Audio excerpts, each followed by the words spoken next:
बुद्ध कहते थे कि तुम्हें अपने गुस्से के लिए सजा नहीं मिलेगी, बल्कि तुम्हें गुस्से से ही सजा मिलेगी। जरा सोचकर बताइए कि वो कौन सी बात है जो आपको इस वक्त बहुत परेशान कर रही है। वो चाहे जो भी बात हो, जो भी चीज हो, आपकी ये टेंशन आपको जीने नहीं दे रही है, आपको अपने अपनों से बहुत दूर कर रही है, यहां तक कि आपकी सक्सेस और खुशियां भी आपसे छीन रही है। तो क्या आप वाकई में जिंदगी भर टेंशन में रहना चाहते हैं, या फिर खुल करके अपनी जिंदगी को जीना चाहते हैं? आज की इस बौद्ध कहानी में आपको 7 ऐसे प्रभावशाली बौद्ध सिद्धांत मिलेंगे जो आपको आपकी हर परेशानी से छुटकारा दिला देंगे। अगर आप वाकई में अपनी जिंदगी को जिंदा दिली के साथ जीना चाहते हैं तो इस कहानी को पूरा जरूर सुने और बुद्ध के बताए इन 7 सिद्धांतों को अपने जीवन में उतारे। नमस्कार दोस्तों, बुद्धा पिलर यूट्यूब चैनल में आपको दिल से स्वागत है।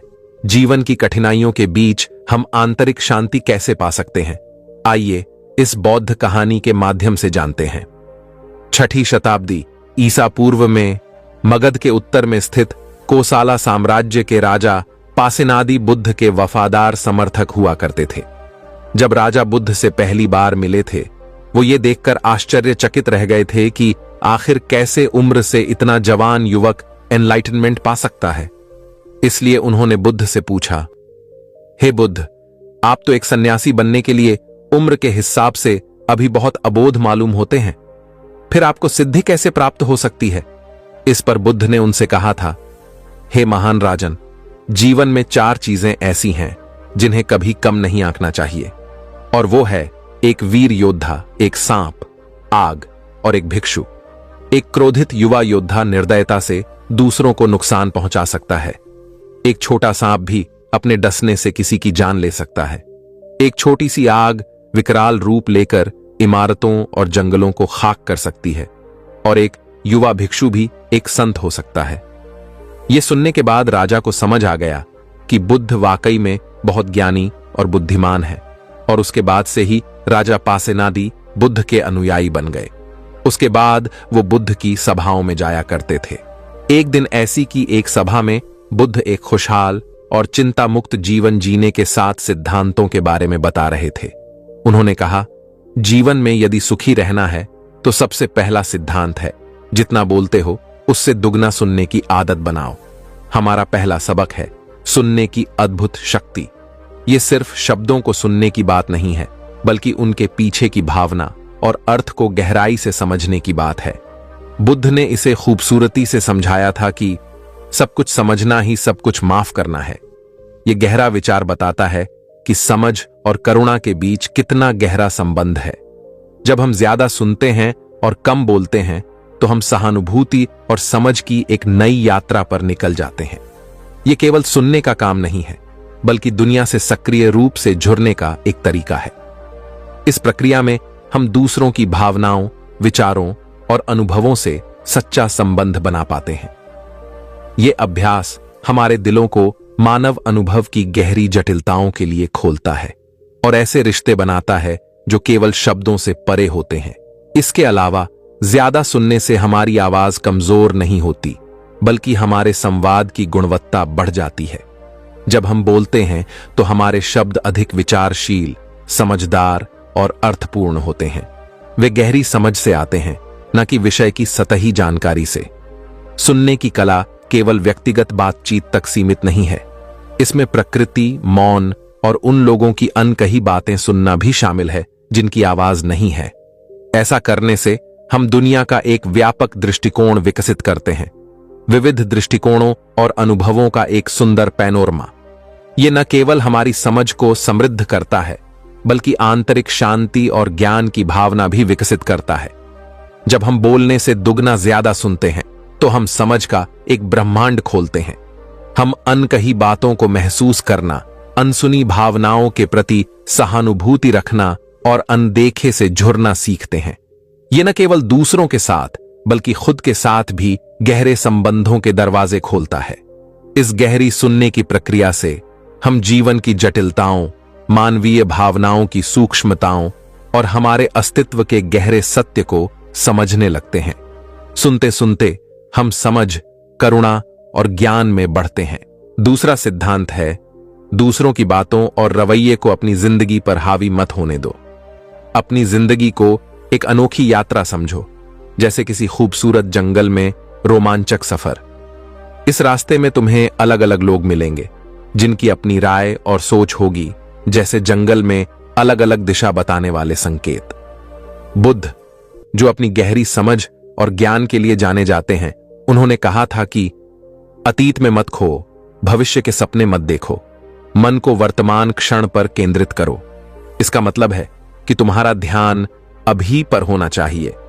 जैसे जंगल में चलते समय रास्ते पर ध्यान देना जरूरी है, वैसे ही जिंदगी में भी अपने वर्तमान पर फोकस करो। यह सबक सिखाता है कि अपनी जिंदगी का रास्ता खुद खोजो, बिना दूसरों की सोच और जजमेंट में उलझे। लोग अक्सर तुम्हारे बारे में अपनी राय देंगे या तुम्हारे फैसलों पर टिप्पणी करेंगे। सलाह लेना ठीक है, लेकिन यह याद रखना जरूरी है कि यह तुम्हारी यात्रा है और इसे तुम्हें ही तय करना है। जैसे तुम किसी और को अपने जंगल की यात्रा का रास्ता चुनने नहीं दोगे, वैसे ही दूसरों को अपनी जिंदगी की दिशा तय करने मत दो। यह सबक तुम्हें अपने दिल और मूल्यों की सुनने के लिए प्रेरित करता है। यह सिखाता है कि अपने सच्चे स्वभाव के साथ जियो और ऐसे फैसले लो जो तुम्हारी अंदरूनी समझ से मेल खाते हों। ऐसा करने से तुम अपनी जिंदगी के कप्तान बने रहते हो और अपने लिए सही रास्ता चुनते हो, चाहे लोग कुछ भी कहें या सोचें। ये अपने अनोखे रास्ते को खोजने और उसमें आत्मविश्वास और सच्चाई के साथ चलने का संदेश देता है। तीसरा सिद्धांत है, सबसे बुरे समय को स्वीकारने के लिए तैयार रहें। जिंदगी एक घुमावदार नदी की तरह है, कभी शांत तो कभी अशांत। बुद्ध ने कहा था कि दुख निश्चित है, लेकिन कष्ट वैकल्पिक है। इसका मतलब क्या है? इसका मतलब है कि जीवन की चुनौतियों और कठिनाइयों से बचा नहीं जा सकता, लेकिन यह हम पर निर्भर करता है कि हम उनके प्रति कैसी प्रतिक्रिया देते हैं। जिंदगी को लहरों की एक श्रृंखला की तरह सोचो, जहां हर लहर एक अलग स्थिति या समस्या का प्रतिनिधित्व करती है। कुछ लहरें छोटी होती हैं, जैसे हल्की असुविधाएं, जबकि कुछ विशालकाय होती हैं, जैसे दिग्गज संकट या नुकसान। लेकिन जरूरी बात यह है कि सबसे बुरा स्वीकारने का मतलब यह नहीं है कि हमेशा बुरे की उम्मीद करो या भय में जियो। इसका मतलब है कि उन कठिन पलों के लिए तैयार रहो जो निश्चित रूप से आएंगे। इसे ऐसे सोचो जैसे एक नाव में जीवन जैकेट हो। हम उम्मीद करते हैं कि इसकी जरूरत हमें नहीं होगी, लेकिन ये सुरक्षा के लिए होता है। जब हम मानसिक रूप से सबसे बुरे को स्वीकारने के लिए तैयार रहते हैं, तो हमारा मन उस जीवन जैकेट की तरह हो जाता है। हम अज्ञात का भय या असफलता के घबराहट को खुद पर हावी नहीं होने देते। स्वीकार्यता एक ढाल की तरह काम करती है, जो हमें अनावश्यक कष्टों से बचाती है। जब जीवन हमें चुनौतियां देता है, तो हमारी स्वीकार्यता एक बफर के रूप में काम करती है। हमें दर्द में तो हो सकता है, लेकिन हम इसे बढ़ाकर अनावश्यक कष्ट में नहीं बदलते। स्वीकार्यता हार मानने का नाम नहीं है, यह वास्तविकता को पहचानने का तरीका है। यह समझना है कि जैसे नदी में उतार चढ़ाव होते हैं, वैसे ही जिंदगी में भी सुख और तकलीफ होते हैं। इस सच्चाई को अपनाने से हमें विपरीत परिस्थितियों में भी आंतरिक शांति मिलती है। व्यावहारिक रूप से सबसे बुरे को स्वीकारने के लिए तैयार रहने का मतलब है दृढ़ता और आंतरिक शक्ति को विकसित करना। इसका मतलब यह समझना है कि असफलताएं यात्रा का हिस्सा हैं और वे हमें विकास और ज्ञान की ओर ले जाती हैं। हमें जीवन की चुनौतियों का समानता और संतुलन के साथ सामना करना चाहिए, ये जानते हुए कि हमारे पास इन कठिन परिस्थितियों को पार करने की क्षमता है।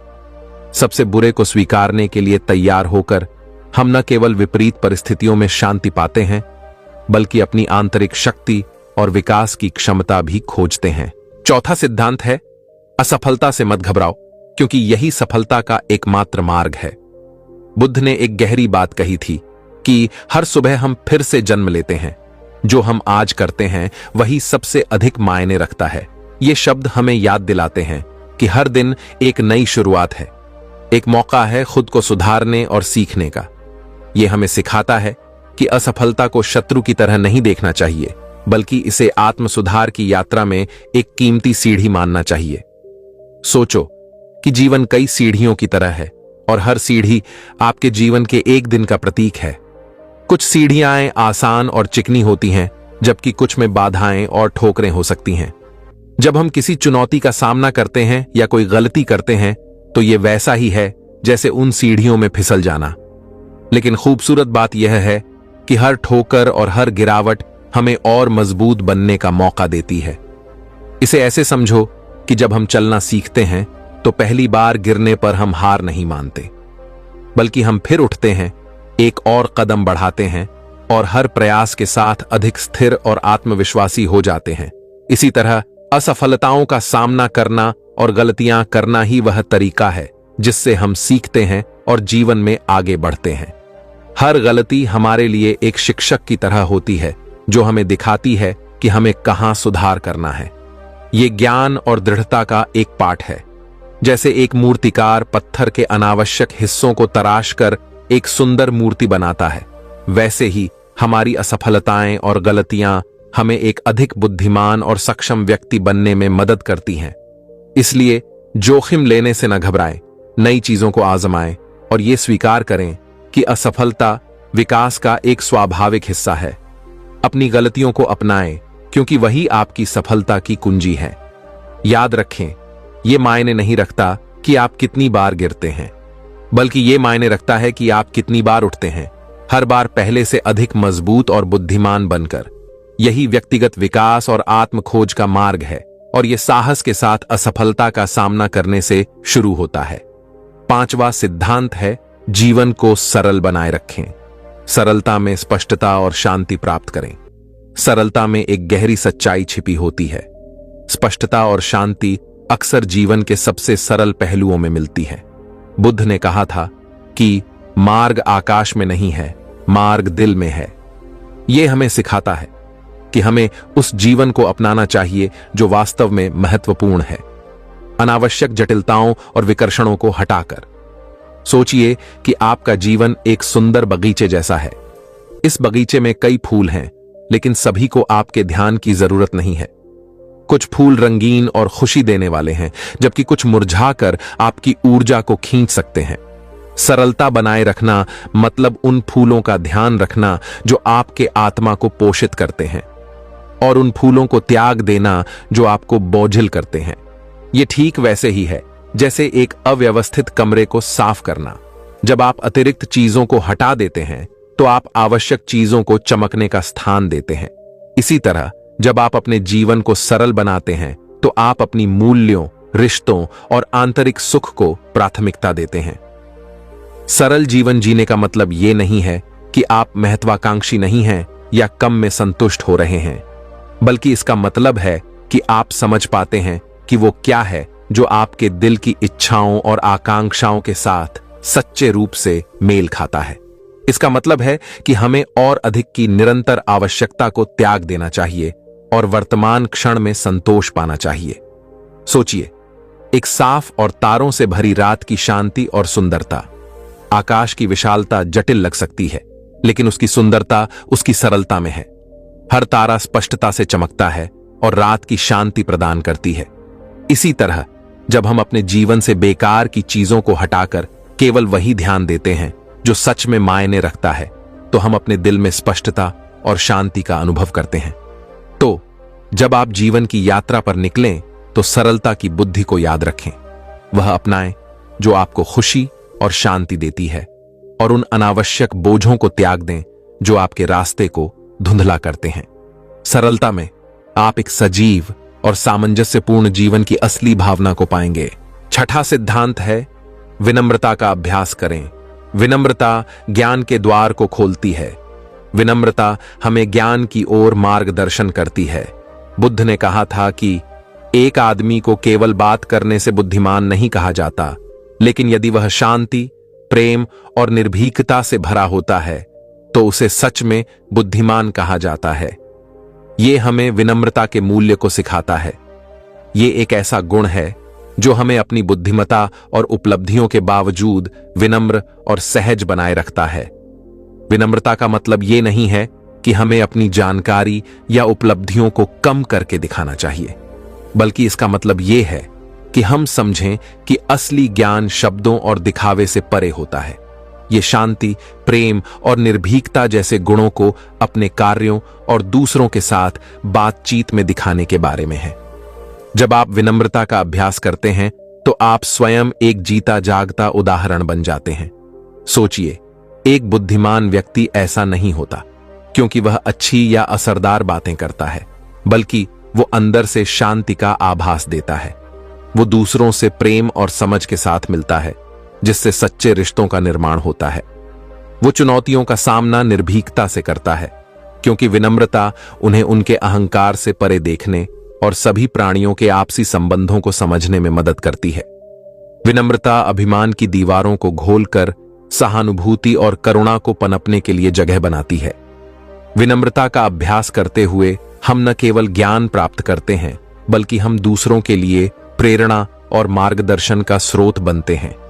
हमें यह याद रखना चाहिए कि ज्ञान हमारे शब्दों की मात्रा से नहीं, बल्कि हमारी विनम्रता की गहराई से मापा जाता है, क्योंकि विनम्रता के माध्यम से ही हम दुनिया को सही तरीके से समझ पाते हैं और सभी जीवों के साथ करुणा बांटते हैं। 7वां सिद्धांत है, भाग्य के खतरे से अवगत रहें। असली संपत्ति स्वास्थ्य, संतोष और रिश्तों में है। बुद्ध ने कहा था कि स्वास्थ्य सबसे दिग्गज देन है, संतोष सबसे दिग्गज संपत्ति है और वफादारी सबसे अच्छा रिश्ता है। ये शब्द हमें ये मार्गदर्शन देते हैं कि हमें भौतिक संपत्ति जमा करने से परे संतोष और सच्ची खुशी की तलाश करनी चाहिए। हम जब सफलता और धन की खोज में होते हैं तो हम भौतिक संपत्ति की अस्थिरता को अक्सर नजरअंदाज कर देते हैं। जो कारें हम चलाते हैं, जो घरों में हम रहते हैं और जो विलासिता का आनंद हम उठाते हैं, वे सभी अस्थायी हैं। वे बदल सकती हैं और नष्ट हो सकती हैं। हालांकि ये भौतिक सुख अस्थायी आनंद दे सकते हैं, लेकिन ये हमारे जीवन का एकमात्र उद्देश्य नहीं होना चाहिए। सच्ची संपत्ति, जैसा कि बुद्ध ने कहा, तब मिलती है जब हम अपने पास जो कुछ भी है उससे संतुष्ट रहते हैं। संतोष का मतलब है वर्तमान क्षण में शांति और संतुष्टि प्राप्त करना, जीवन की सरल खुशियों का आनंद लेना, एक गर्म मुस्कान, एक साथ भोजन करना या प्रकृति में एक सैर करना। इसके अलावा बुद्ध हमें याद दिलाते हैं कि सबसे मूल्यवान खजाने वे हैं जो हम अपने रिश्तों में ढूंढते हैं। वफादारी और सच्चे रिश्ते जीवन को पूरी तरह से जीने का आधार होते हैं। अपने प्रियजनों के साथ हम समर्थन, खुशी और एक ऐसा संबंध पाते हैं जो भौतिक संपत्ति से कहीं अधिक है। इसलिए जब हम जीवन के मार्ग पर चलें तो हमें भाग्य और संपत्ति से अत्यधिक जुड़ाव के खतरों से अवगत रहना चाहिए। इसके बजाय हमें अपने स्वास्थ्य को महत्व देना चाहिए, अपने दिलों में संतोष को बढ़ावा देना चाहिए और सच्चे रिश्तों को पोषित करना चाहिए। इस तरह हम एक अधिक गहरी और स्थायी संपत्ति को अपनाते हैं जो हमें स्थायी खुशी और आंतरिक शांति की ओर ले जाती है। ये सिद्धांत हमें जीवन के जटिलताओं के बीच शांति और समझ से आगे बढ़ने का मार्गदर्शन करते हैं। वे केवल दिशा नहीं, बल्कि गहरे विचार भी प्रदान करते हैं कि कैसे हम बुद्धिमानी और शांति से भरा जीवन जी सकते हैं, चाहे जो भी चुनौतियां हम सामने पाएं। आशा है कि ये उपदेश आपको जीवन के इस सफर में सरलता, विनम्रता और संतोष को अपनाने के लिए प्रेरित करेंगे। नमो बुद्धाय। चलिए अब दूसरी कहानी की शुरुआत करते हैं। शिव यानी कि महादेव ने ध्यान की 114 प्रक्रियाओं की खोज की थी। ऐसे ही हम समाज में देखते हैं कि नाना प्रकार के ध्यान की प्रणालियां बनी हुई हैं। हर आदमी, हर गुरु अपने तरीके से ध्यान करवाने में लगा हुआ है। लेकिन जब एक सामान्य आदमी ध्यान करने के लिए बैठा हो तो उसका दिमाग, उसका मस्तिष्क, उसका मन इन्हीं चीजों में उलझ कर रह जाता है कि मैं ध्यान की कौन सी प्रणाली अपनाऊं, किस विधि से मैं ध्यान करूं। और इसी वजह से जब वह ध्यान करने बैठता है तो उसके मन में नाना प्रकार की ध्यान की प्रणालियां चल रही होती हैं।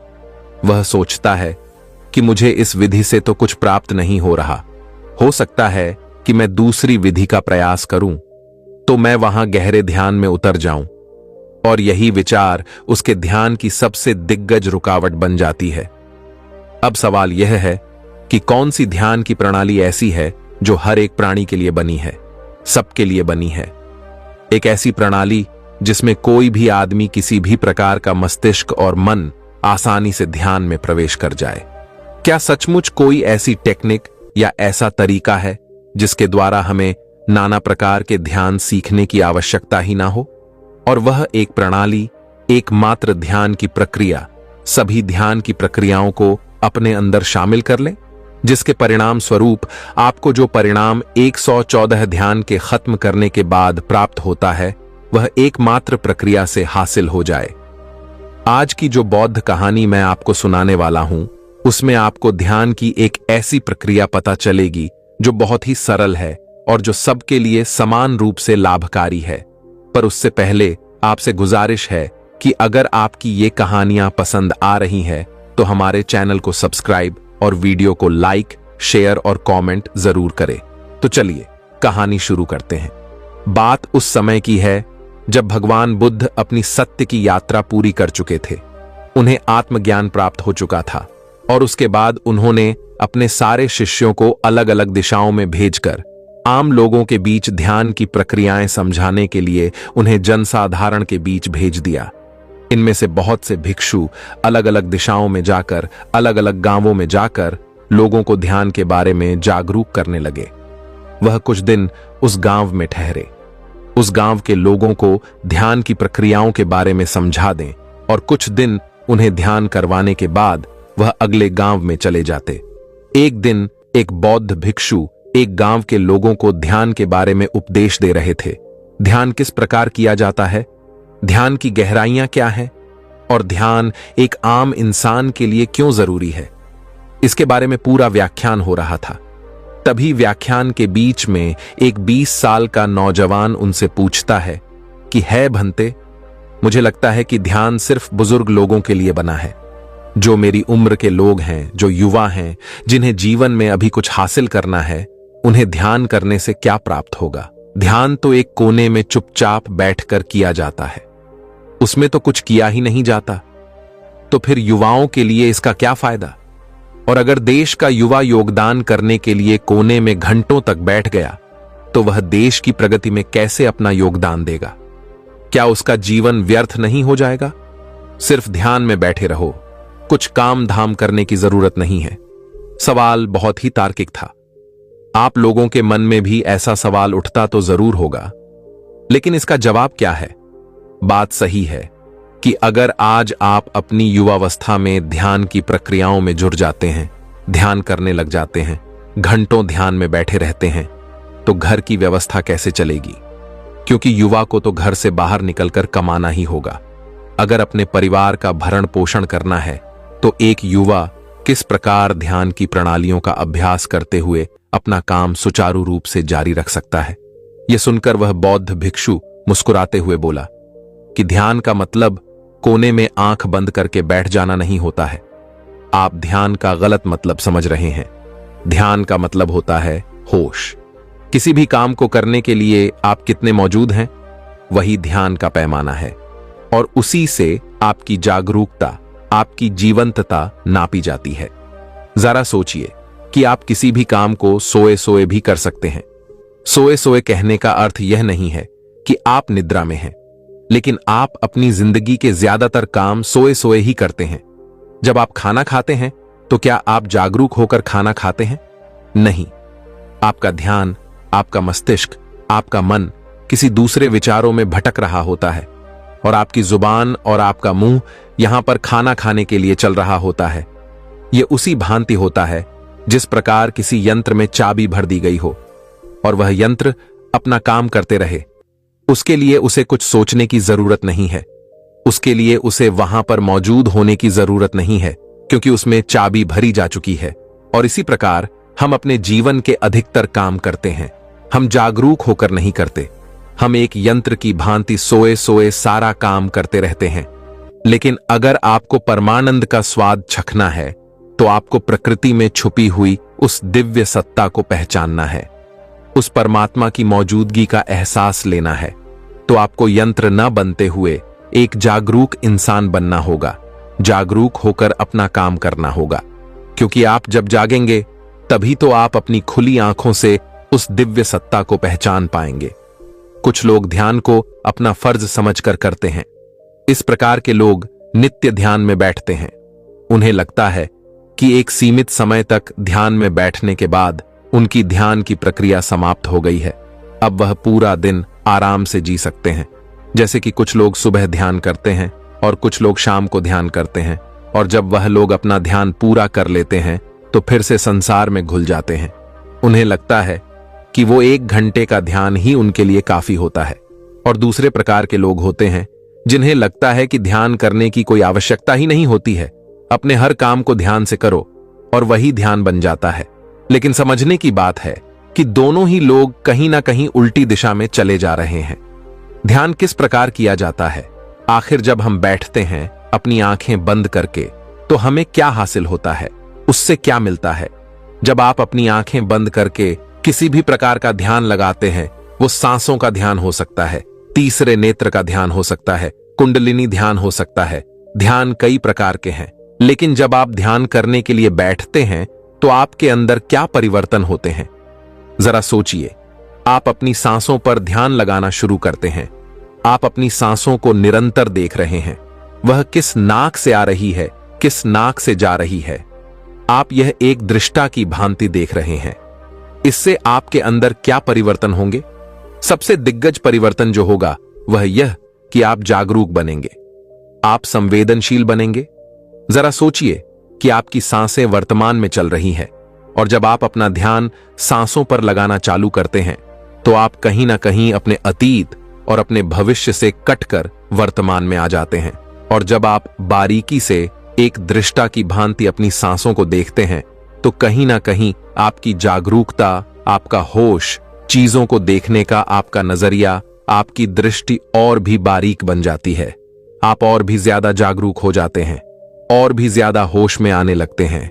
लेकिन वह ध्यान या वह होश तभी कारगर साबित होगा जब आप दिन में कोई भी काम करते वक्त अपनी वह जागरूकता, वह होश जो आपने 1 घंटे प्राप्त करके हासिल किया है, उसे बरकरार रख पाएं।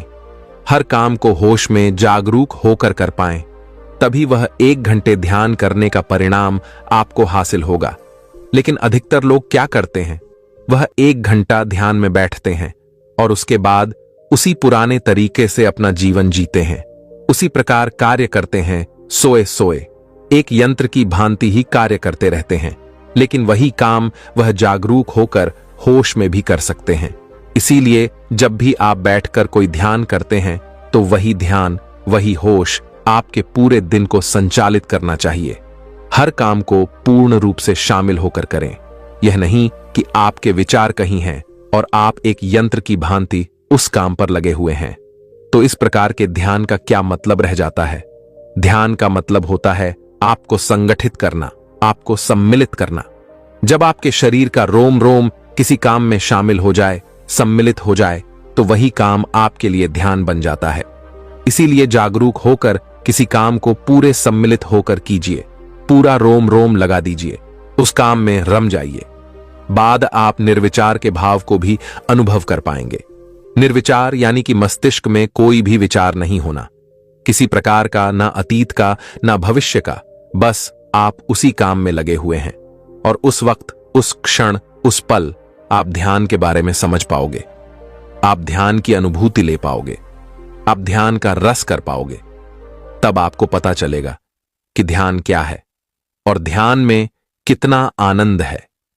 जब आप किसी काम को निरंतर बिना विचारों के करते हैं तो आप ध्यान में ही होते हैं, और जब आप काम पूरा कर लेते हैं, खत्म कर लेते हैं, तो आपको एहसास होता है कि मैं इतनी देर से यह काम कर रहा था। मुझे तो लगता है कि मैंने यह काम अभी अभी शुरू किया था। मतलब आपको उस काम से कोई थकान नहीं होगी, आपको बोरियत पैदा नहीं होगी, बल्कि वही काम के लिए आनंद बन जाएगा। पर याद रहे, जब भी हम कोई ध्यान बैठकर करते हैं, आंखें बंद करके करते हैं, तो हमें उसमें कोई प्रयास नहीं करना है अपनी सांसों पर ध्यान लगाने का या अपने विचारों को हटाने का। आपको केवल दृष्टा मात्र बनना है। इसीलिए हमें दृष्टा मात्र बनना है हर उस चीज का जो हमारे आसपास हमारे अंदर घटित हो रही है। एक सूत्र जो आपको ध्यान में और भी गहरे लेकर जाएगा, वह आपको बता रहा हूं। जब आप सांस अपने अंदर लेते हैं तो अनुभव कीजिए, महसूस कीजिए कि आप हर प्राणी मात्र का, पूरे संसार का दुख अपने अंदर ले रहे हैं। जब आप अपनी सांसें बाहर निकालते हैं तो अनुभव कीजिए कि आप अपने अंदर की सारी खुशी इस संसार को दे रहे हैं, इस संसार पर बिखेर रहे हैं। इससे क्या होगा कि आपके मन के अंदर, आपके हृदय के अंदर एक करुणा का उदय होगा, और करुणा में हृदय ही परमात्मा के सबसे करीब होता है। अगर आपके मन में करुणा का उदय हो जाता है हर प्राणी के प्रति, तो आप परमात्मा के सबसे करीब होते हैं। फिर आप इस प्रकृति में छुपी हुई उस दिव्य सत्ता को देख पाएंगे, उसको पहचान पाएंगे, उसको अनुभव कर पाएंगे। आपका रोम रोम यह मानने पर मजबूर हो जाएगा कि हां, प्रकृति में ही पर बसता है, हर प्राणी मात्र में परमात्मा बसता है। आप अपनी सहूलियत के हिसाब से किसी भी प्रकार का ध्यान अपना सकते हैं। रोज उसका अभ्यास कीजिए और पूरे दिन में उस ध्यान का असर देखिए। धीरे धीरे आप प्रयास से शुरू करेंगे, लेकिन कुछ समय बाद वह प्रयास खत्म हो जाएगा। आपको अपने साथ जबरदस्ती नहीं करनी होगी। अगर आपको उसमें खुद ही आनंद आने लग गया तो आप फिर खुद ध्यान में बैठेंगे। ध्यान खुद ही आपको अपने पास खींच लेगा। अब आपको कोई जबरदस्ती नहीं करनी होगी। अब ध्यान खुद आपका मार्गदर्शन करेगा। आधुनिक दुनिया ने आज तरह तरह की ईजाद कर दी है, और ऐसी ही एक ईजाद है संगीत। जब आप ध्यान करते वक्त अपने पास कोई शांत संगीत बजा लेते हैं, आनंद प्रदान करने वाला, तो आपका ध्यान और भी सुगम हो जाता है। उसके बाद आप आसानी से निर्विचार हो सकते हैं और ध्यान की गहराइयों में भी जा सकते हैं।